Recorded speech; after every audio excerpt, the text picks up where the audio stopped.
சிம்பிளாகவும் எஃபெக்டிவாகவும் ஒரு ஆர்டிமே hatchery set பண்ணலாமா? இது டே 33 ஆஃப் அபிட்டு வசூல் சீரிஸ். நம்ம இன்றைக்கி சிம்பிளாக எஃபெக்டிவாக ஒரு ஆர்டிமே ஹேச்சரி செட் பண்ணலாம்.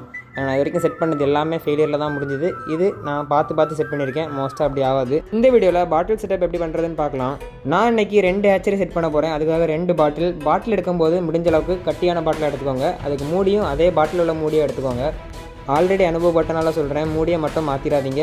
அந்த 2 மூடியும் தனியாக கலத்தி அதுக்கு இந்த மாதிரி ஓஸ் கனெக்டரில் ஒரு 2 பீஸ் எடுத்து அந்த மூடியில் ஓட்டை போட்டு இந்த மாதிரி ஃபிக்ஸ் பண்ணிக்கோங்க.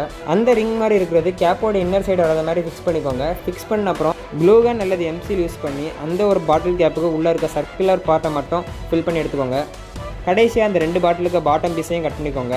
அது ஈவனாக முடிஞ்சவரை கட் பண்ணிக்கோங்க. நெக்ஸ்ட் அந்த கேப்பை போட்டு டைட் பண்ணி பாருங்கள் வாட்டர் லீக் ஆகுதா இல்லையான்ட்டு. அப்புறமா நான் இந்த ஹேச்சரியை தொங்க தான் விட போகிறேன். அதுக்காக நான் இந்த மாதிரி வாட்டர் போட்டு கயிறு கட்டியிருக்கேன். நாளைக்கு இதை எப்படி ஃபிக்ஸ் பண்ணுறது தென் ஹேச்சிங் எப்படி பண்ணுறதுன்னு பார்க்கலாம். பாய்.